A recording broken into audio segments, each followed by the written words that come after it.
Quelqu'un a été envoyé dans ta vie, et ton premier instinct pourrait être de le repousser.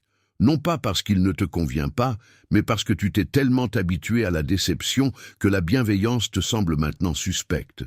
Tu as appris à te raidir avant de recevoir, à questionner avant de faire confiance, à partir avant d'être abandonné. Et ainsi, lorsqu'une personne arrive portant de la patience au lieu de la pression, de la stabilité au lieu de l'exigence, quelque chose en toi se contracte au lieu de s'ouvrir. Tu te dis que tu es prudent, mais au fond de toi, tu sais que tu as peur. Cette tension que tu ressens en ce moment, cette résistance silencieuse qui monte dans ta poitrine tandis que tu entends ces mots, est exactement la raison pour laquelle ce message t'a trouvé aujourd'hui. Si tu as senti que quelque chose dans ta vie est en train de changer, mais que tu ne peux pas nommer la saison que tu traverses, les 7 principes de C.S. Lewis pour les élus a été écrit pour ce malaise exact, t'aidant à identifier ce que ce moment peut former en toi et pourquoi il te semble si significatif. Pour accéder à l'e-book, va maintenant en haut des commentaires et clique sur le lien dans le commentaire épinglé. Reste avec ce message, car ce que tu fais de la personne que Dieu envoie peut déterminer si le prochain chapitre de ta vie s'ouvre ou se ferme. Ton corps connaît déjà la vérité avec laquelle ton esprit ne cesse de débattre. Quand cette personne appelle, quelque chose dans tes épaules se tend avant que tu ne répondes. Quand elle offre de l'aide, tes mains hésitent avant de l'accepter. Quand elle parle avec douceur, une partie de toi attend le piège, le coup caché, le moment où la bienveillance se révèle être une transaction. Tu portes cette vigilance depuis si longtemps qu'elle te semble être de la sagesse, de la maturité, la posture naturelle de quelqu'un qui a appris comment le monde fonctionne. Mais ce n'est pas de la sagesse. C'est une blessure qui a appris à s'habiller du langage de la prudence. Et ce soir, tandis que tu es assis avec ces mots, remarque où vit la tension, remarque le souffle court, la mâchoire qui ne se relâche pas complètement, la façon dont ta poitrine se tient, même dans l'immobilité. C'est la signature physique d'un cœur qui a attendu la permission de faire confiance à nouveau. Voici ce que ce message peut t'offrir de manière responsable. Il ne te dira pas que chaque personne qui entre dans ta vie est envoyée par Dieu, car le discernement compte et toutes les arrivées ne sont pas saintes. Mais il t'aidera à reconnaître la différence entre la peur qui protège et la peur qui emprisonne. Il te montrera pourquoi les personnes qui viennent changer ta vie arrivent souvent sans annonce, sans drame, sans les feux d'artifice que tu attendais. Il t'aidera à voir que ta résistance à être aimé n'est pas un trait de personnalité, mais un schéma, et que les schémas peuvent être compris, nommés et doucement libérés. Et il te rappellera qu'être choisi ne signifie pas être épargné de la vulnérabilité de recevoir. Cela signifie être investi de confiance, avec le courage de recevoir quand même. C'est la promesse tissée à travers chaque mot qui suit. Imagine cette scène, car elle peut être plus proche de ta vie quotidienne que tu ne le réalises. Tu es debout dans ta cuisine, et quelqu'un vient de faire quelque chose de bienveillant pour toi sans qu'on le lui demande. Peut-être qu'il s'est souvenu de quelque chose que tu as mentionné il y a des semaines. Peut-être qu'il s'est présenté exactement au moment où tu étais en train de tomber silencieusement en morceaux et a fait semblant d'être juste dans le quartier. Peut-être qu'il t'a simplement regardé avec une patience qui ne demandait rien, et au lieu de chaleur, tu ressens une étrange incommodité monter, une envie presque physique de dévier, de plaisanter, de minimiser, de changer de sujet avant que le moment ne devienne trop réel. Ton café refroidit sur le comptoir, ta gorge s'assèche, tu dis quelque chose de petit et de sûr, et le moment passe, et plus tard, seul, tu te demandes pourquoi tu n'as pas pu simplement te laisser aimer. Ce questionnement est le début de tout ce que ce message essaie d'atteindre. Tu remarques ce schéma non pas parce que tu es brisé, mais parce que tu deviens conscient. Et la conscience est le premier signe que quelque chose en toi est prêt à changer. La partie la plus difficile de cette saison peut ne pas être l'attente elle-même, mais le fait de ne pas savoir ce que signifie l'attente, de ne pas savoir si tu es préparé, redirigé ou doucement reconstruit. Les 7 principes de CS. Le WIS pour les élus offre un cadre pour exactement ce genre de discernement, t'aidant à distinguer entre l'attente, la préparation, la clôture et le nouveau commencement, afin que tu puisses arrêter d'interpréter chaque silence comme un abandon. Beaucoup de lecteurs qui sont arrivés se sentant confus ou fatigués d'attendre ont dit que le matériel les a aidés à comprendre leur saison plus clairement et à organiser leurs prières avec plus de paix. Pour accéder à l'e-book, va maintenant en haut des commentaires et clique sur le lien dans le commentaire épinglé. Et tandis que tu considères cela, remarque comment ta résistance à cette personne reflète ta résistance au repos lui-même. Tous deux te demandent d'arrêter de performer et de commencer à recevoir, et tous deux semblent dangereux pour la même raison. La première opposition à laquelle tu seras confronté n'est pas extérieure. C'est la voix intérieure qui dit que tu es plus sûr seul, que le besoin de quelqu'un est une faiblesse, que le moment où tu ouvres la porte, tu perds le contrôle de ce qui entre. Cette voix est persuasive parce qu'elle t'a protégé auparavant. Elle t'a maintenu debout quand les gens partaient. Elle t'a maintenu fonctionnel quand la confiance était brisée. Elle a construit des murs qui ressemblaient à des limites et les a appelés sagesse. Mais il y a une différence entre une limite qui protège ta paix et un mur qui empêche ta guérison, et seul toi peux sentir où l'un se termine et où l'autre commence. La personne qui t'a été envoyée ne te demande pas de démolir chaque mur, elle se tient simplement à la porte, patiente, attendant que tu décides si la vie derrière ces murs est encore la vie que tu veux. Pense à Pierre, debout près du feu dans la cour, jurant qu'il ne connaissait pas l'homme qu'il avait suivi pendant des années. Pierre n'était pas un lâche par nature. Il avait tiré une épée dans un jardin. Il avait marché sur l'eau, même brièvement. Mais quand le moment de la reconnaissance est arrivé, quand le coup de l'association est devenu réel, la peur a parlé plus fort que l'amour. Et il a nié la personne même qui avait changé sa vie. Et pourtant l'histoire ne s'est pas terminée là, parce que celui qui a été nié n'a pas retiré son amour. Il est revenu, non pas avec une accusation, mais avec une question posée 3 fois, doucement, près d'un feu de charbon, donnant à Pierre la chance de défaire ce que la peur avait fait. Tu connais ce schéma dans ta propre vie. Quelqu'un t'a aimé, et tu as dévié.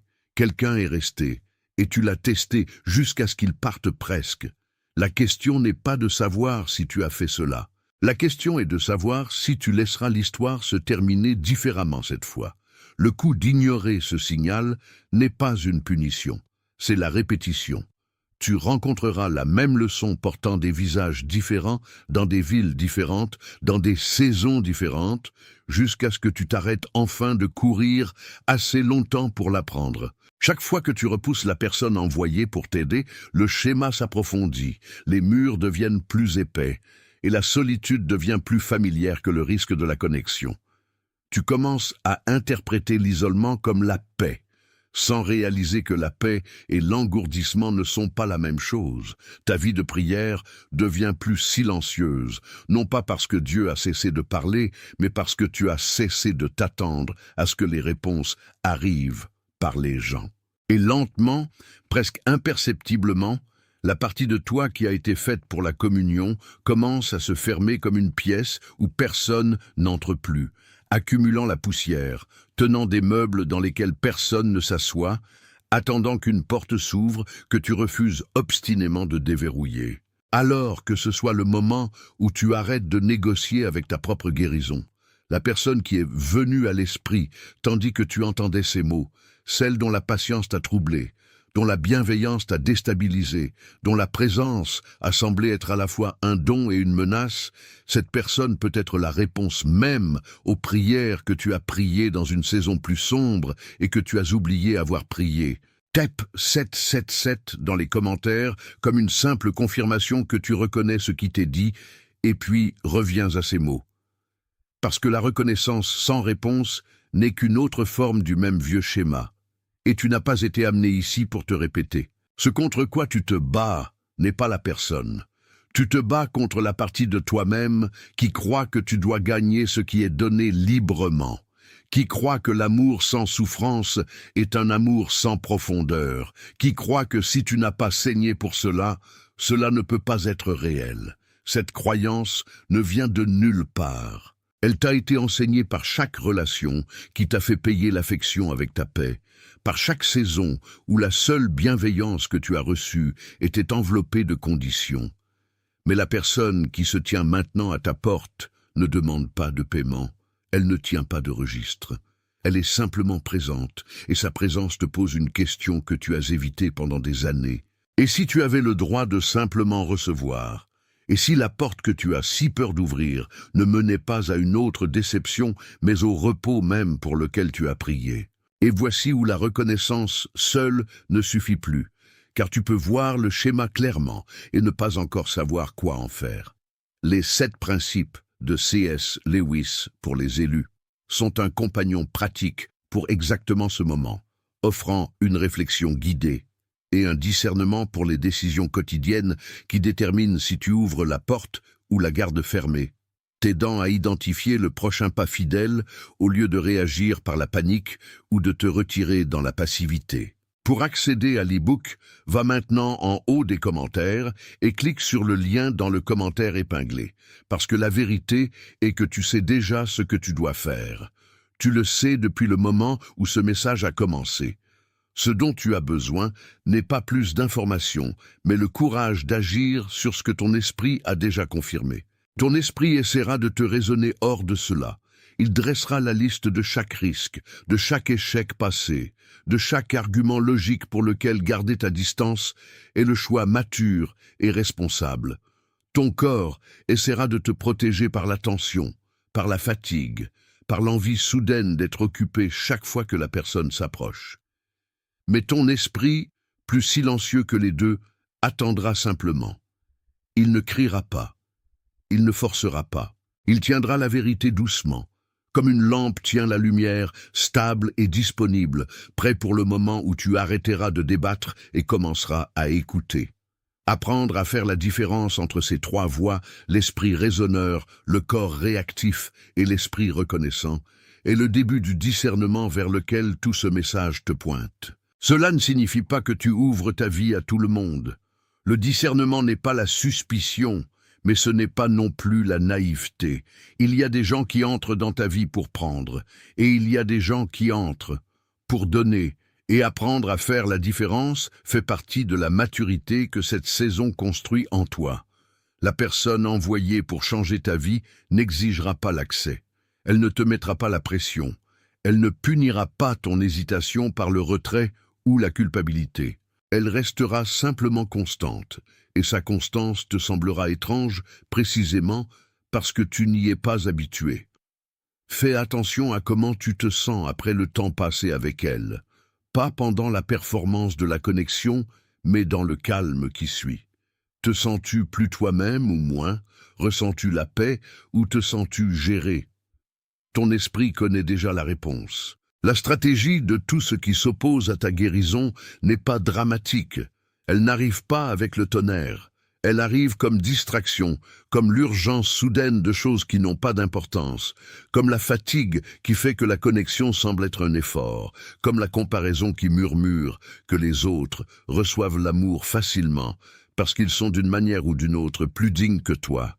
Elle te garde en train de faire défiler quand tu pourrais appeler. Elle te garde en train de travailler quand tu pourrais te reposer. Elle te garde en train d'expliquer pourquoi tu vas bien quand quelqu'un te demande comment tu vas vraiment. Et l'outil le plus efficace qu'elle utilise est le temps, l'érosion lente de l'urgence. La conviction graduelle que demain est un meilleur jour pour ouvrir la porte, que la semaine prochaine tu seras plus près, que la personne attendra éternellement parce qu'elle a attendu aussi longtemps. Mais les personnes envoyées pour changer ta vie ne sont pas des éléments permanents. Ce sont des missions, et les missions ont des saisons. Il vient un moment où tu arrêtes de négocier avec la vérité. Non pas parce que la vérité est devenue plus facile, mais parce que tu en es venu à être fatigué de l'alternative. Tu deviens fatigué de la performance, fatigué de la déviation, fatigué de regarder de bonnes personnes se fatiguer de tes murs. Et dans cette fatigue, quelque chose change. Pas un effondrement dramatique, Pas une panne cinématographique, mais un abandon silencieux, le genre qui se produit dans une voiture garée dans une allée, ou sous une douche où l'eau cache les larmes, ou dans une cuisine à minuit quand la maison dort, et que tu admets enfin à toi-même que tu es seul d'une manière que la réussite ne peut pas réparer. Cet aveu n'est pas une faiblesse, c'est la porte. Et la personne qui a attendu de l'autre côté de ta résistance n'attend pas pour te juger du temps que cela a pris. Elle attend parce que ce qu'elle porte pour toi vaut l'attente. Imagine un jardin derrière une maison que personne n'a visité depuis des années. La porte est rouillée, pas verrouillée, juste raide par manque d'usage, et le chemin est envahi par le genre de mauvaises herbes qui poussent quand personne ne marche régulièrement sur le sol. À l'intérieur de ce jardin, des choses ont poussé dans l'obscurité sans public. Des roses que personne n'a senties. Des fruits qui ont mûri et sont tombés parce qu'aucune main ne les a atteints. Un banc sous un arbre où personne ne s'est assis depuis si longtemps que la mousse a adouci ses bords. Ce jardin est ta capacité à recevoir l'amour et il n'est pas mort. Il a simplement été non visité. La personne envoyée pour changer ta vie ne vient pas planter quelque chose de nouveau. Elle vient marcher à travers une porte que seul toi peux ouvrir, dans un jardin qui a attendu quelqu'un disposé à voir ce qui a poussé en silence tout ce temps. Ce qui s'est formé dans ce jardin pendant les années où tu as gardé la porte fermée n'est pas rien. Les racines sont allées plus profondément quand il n'y avait personne à impressionner. Le sol a été enrichi par chaque saison de solitude, chaque nuit que tu pensais gaspiller, chaque prière que tu pensais sans réponse. Les roses ont poussé des épines, oui, mais elles ont aussi poussé des tiges plus fortes. L'arbre fruitier a appris à porter du poids sans soutien. Le banc sous l'arbre a résisté aux tempêtes et ne s'est pas brisé. Rien de tout cela n'était visible de l'extérieur de la porte. Rien de tout cela ne pouvait être précipité ou performé ou affiché. C'était une formation cachée, le genre qui ne se produit que quand personne ne regarde, le genre qui produit de la profondeur plutôt que de l'apparence. Et maintenant, le jardin est prêt, non pas parce qu'il est parfait, mais parce que ce qui a poussé en secret est enfin assez mature pour être partagé. Ce qui a gardé la porte fermée n'était pas une chose, mais beaucoup de petites choses, chacune raisonnable en soi. Une trahison qui t'a appris à verrouiller ce qui était autrefois ouvert. Une saison de deuil qui a fait que chaque visiteur semblait être une intrusion. L'accumulation lente de déceptions qui s'est calcifiée en une philosophie d'autosuffisance. Les mauvaises herbes ont poussé sur le chemin non pas parce que tu les as plantées, mais parce que tu as arrêté de le marcher. Et ce qui n'est pas utilisé devient envahi, et ce qui devient envahi commence à sembler infranchissable, et ce qui semble infranchissable commence à sembler n'avoir jamais été destiné à être traversé. La rouille sur la porte n'est pas un signe que le jardin est mort. C'est un signe que la porte n'a pas été ouverte récemment, et il y a une différence entre une porte qui est rouillée et une porte qui est scellée pour toujours. L'une a besoin d'huile et de pression. L'autre a besoin d'un miracle. La tienne a besoin seulement d'huile et de pression. Et maintenant, quelque chose bouge. La porte n'est pas encore ouverte, mais elle n'est plus immobile. Tu peux le sentir dans les moments où tu réponds presque au message au lieu de le laisser non lu. Tu peux le sentir dans la façon dont tes défenses s'adoucissent à des moments inattendus. Dans la façon dont une simple bienveillance de cette personne atterrit différemment qu'avant, atteignant un endroit qui était engourdi auparavant. Le jardin s'agite. Le chemin n'est pas encore clair, mais les mauvaises herbes s'amincissent là où ton attention a commencé à marcher à nouveau. Les roses se tournent vers une lumière dont elles se souviennent même si elles ne l'ont pas vue pleinement depuis des années. Et le banc sous l'arbre, l'endroit où deux personnes peuvent s'asseoir sans agenda, sans performance, sans le travail épuisant de prouver quoi que ce soit, ce banc attend, et la mousse sur ses bords est plus douce que tu ne te le rappelles, et l'arbre au-dessus a poussé assez d'ombre pour deux.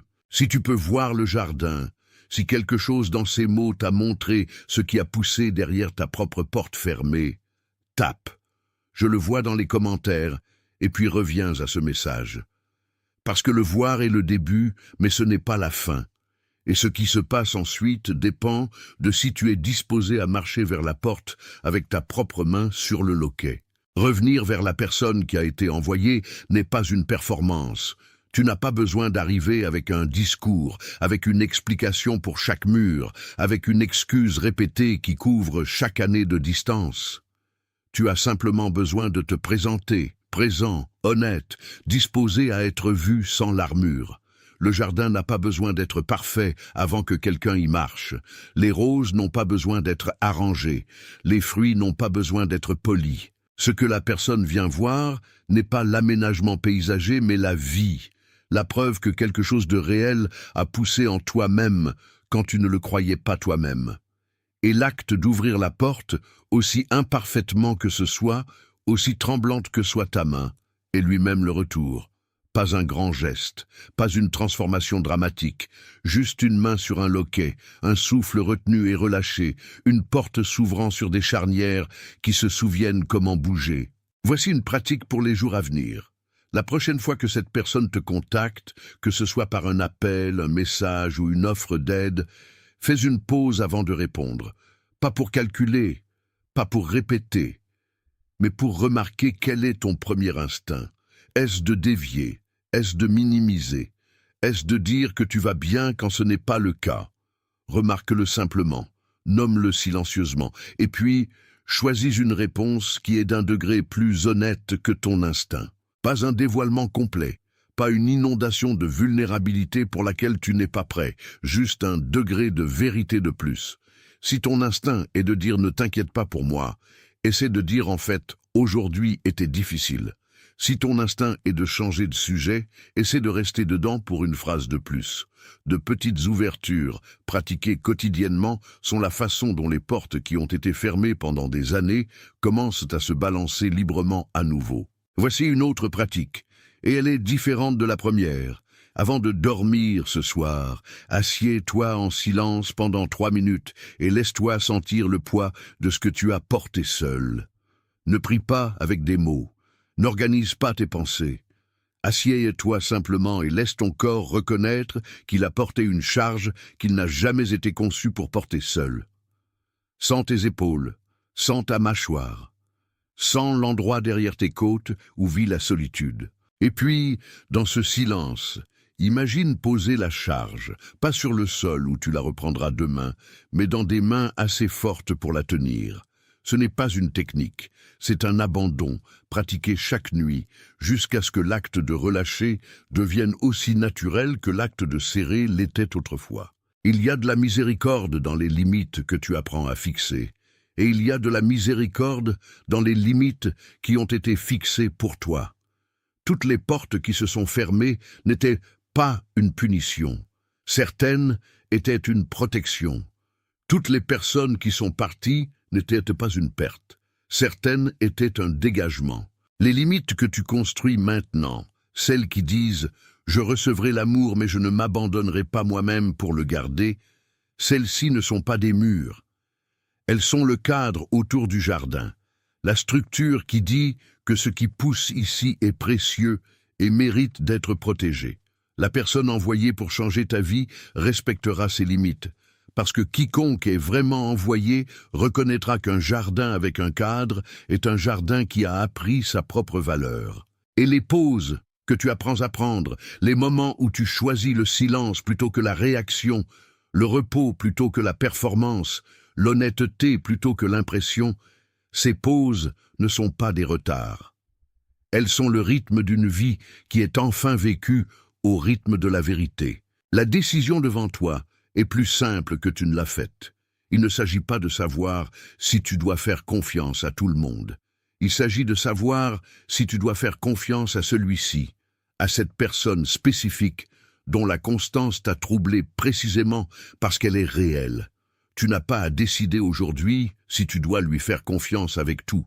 Tu as seulement à décider si tu dois arrêter de la repousser avec les mêmes mains qui ont prié pour que quelqu'un reste. L'intendance de ce moment signifie reconnaître que ce qui t'a été envoyé ne t'est pas dû, que cela peut être retiré, que la patience a une saison et que la chose la plus gentille que tu puisses faire pour vous deux est d'arrêter de faire semblant que tu n'as pas besoin de ce qu'ils offrent. Tu en as besoin. Et admettre cela n'est pas une défaite. C'est la phrase la plus courageuse que tu prononceras cette année. Si quelque chose dans ce message s'est installé dans un endroit plus profond que tes défenses habituelles, que ton like soit ton amen, un accord silencieux qui n'a besoin ni de mots ni d'explications. C'est simplement le son d'une porte commençant à bouger et personne en l'entendant n'a besoin de comprendre pourquoi. Il y a quelqu'un dans ta vie en ce moment qui combat la même bataille, repoussant la personne même envoyée pour l'aider, confondant la prudence avec la sagesse, assis derrière une porte qu'il a construite et appelant cela la paix. Tu sais qui il est. Tu peux voir son visage. Il est fort en public et épuisé en privé, et il ne demanderait jamais ce message lui-même parce que demander lui semble aussi être une faiblesse. Partage ceci avec lui, pas comme un conseil, pas comme une solution, mais comme une livraison. Comme tu porterais un repas à quelqu'un qui a oublié de manger, comme tu laisserais une lumière allumée pour quelqu'un qui rentre chez lui dans l'obscurité. Tu as entendu la vérité ce soir, et la vérité ne demande pas ton accord, elle demande ton identité. Tu n'es pas la somme de tes défenses, tu n'es pas les murs que tu as construits, ou les portes que tu as fermées, ou les personnes que tu as repoussées quand tu avais trop peur d'être aimé. Tu es choisi, non pas parce que tu es supérieur, mais parce que tu as été investi de confiance, avec une capacité à recevoir et à donner dont ce monde a désespérément besoin. Tape « Je suis choisi » dans les commentaires, pas comme un souhait, pas comme un espoir, mais comme une confirmation de ce qui a toujours été vrai, et laisse les mots s'installer dans l'endroit où ta résistance vivait autrefois. Tout ce que ce message a porté se déplace à travers un seul courant. Quelqu'un a été envoyé. Tu les as presque manqués. Ton corps savait avant que ton esprit ne l'admette. Le schéma de repousser n'était pas une protection, mais un emprisonnement habillé du langage de la sagesse. Le jardin derrière ta porte a poussé en secret, et ce qui a poussé n'est pas rien. La rouille sur les charnières n'est pas un verdict. Les mauvaises herbes sur le chemin ne sont pas permanentes. Et la personne qui se tient dehors de ta résistance n'attend pas que tu sois parfait. Elle attend que tu sois présent. Les pratiques sont petites parce que la porte est lourde, et les choses lourdes bougent lentement au début. Mais elles bougent. Et tu bouges. Et la paix que tu ressens en ce moment, l'étrange et inhabituel relâchement dans ta poitrine, n'est pas la paix de tout être résolu. C'est la paix d'arrêter enfin la guerre contre le fait d'être aimé. Puisses-tu recevoir ce qui t'a été envoyé sans t'excuser d'en avoir besoin? Puissent tes mains apprendre à s'ouvrir aussi facilement qu'elles ont appris à se fermer? Que la personne à ta porte te trouve disposé, pas parfait, pas fini, mais disposé. Que le jardin que tu pensais mort se révèle être l'endroit le plus vivant de ta vie. Et puisses-tu savoir, dans le calme après la fin de ces mots, que tu n'es pas seul dans cette reconnaissance, que de par le monde ce soir, d'autres se tiennent à leur propre porte, sentant leur propre rouille céder, entendant leur propre nom appelés par des voix patientes qu'ils ont presque réduites au silence pour toujours. Tu fais partie de quelque chose de plus grand que ta peur, et cela t'a attendu plus longtemps que tu ne le sais. La porte est ouverte. Traverse